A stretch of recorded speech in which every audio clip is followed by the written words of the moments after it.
Moi, mä oon Jaakko Lindfors, filosofian maisteri, musiikin maisteri ja turkulainen lukion aineenopettaja. Mä lähden liikkeelle teidän lentolehtisestä, eli työntekijä lentolehtisestä, ja lähden liikkeelle teidän teeseistä. 1.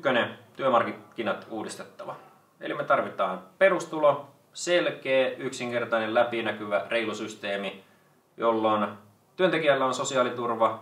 Kaikki me tiedetään, että pystytään ennustettavasti sanomaan, että mitä mä pystyn tekemään, mihin mulla on mahdollisuuksia. Eli ei ole turhia raja-aitoja työuran aikana.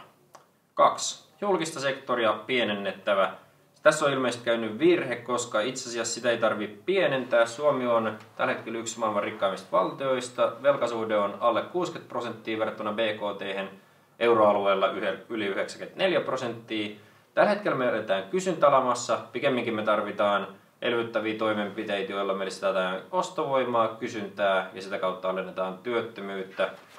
3. kohta, verotuksen kannustavuutta lisättävä. Tässä on useita asioita, missä ollaan yhtä mieltä ehdottomasti. Eli lähdetään liikkeelle alvin maksuun tulon alarajan nostamisesta.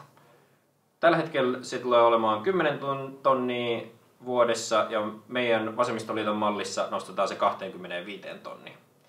Ja huojennusraja nousee 39 tonnia. Sen lisäksi listatuilla ja listaamattomilla yrityksillä ei tule olla erilaisia osinkoverokantoja, eli listaamattomien yritysten osinkoverokanta on nostettava tähän listattujen kantaan, jotta ei tule listaamisen estettä.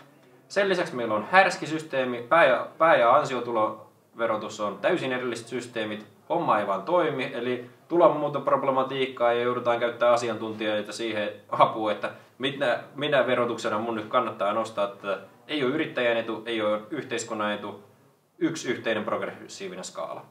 Ja viimeisenä vielä tähän kohtaan vasemmistoliiton mallissa tuetaan mikroyrittäjyyttä, pienyrittäjyyttä, pienituloisia palkansaajia, kaikkia. 10 000 saat tienata mitä tahansa tuloa vuodessa, joka on verotonta. Sen jälkeen lähtee asteikko rullaamaan. 4. kohta, yksinyrittäjien asemaa parannettava.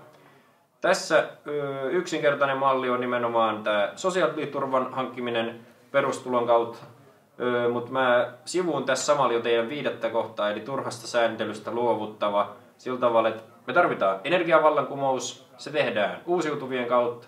Meidän pitää pienentää tuulivoiman, aurinkovoiman sääntelyä, muun muassa mikrotuotantosääntelyä, jotta me saadaan startattua näitä uusiutuvien rattaita. Eli meillä on yhteinen ilmasto pelastettava, ja siihen tarvitaan nyt ratkaisuja, ei 20 vuoden päästä.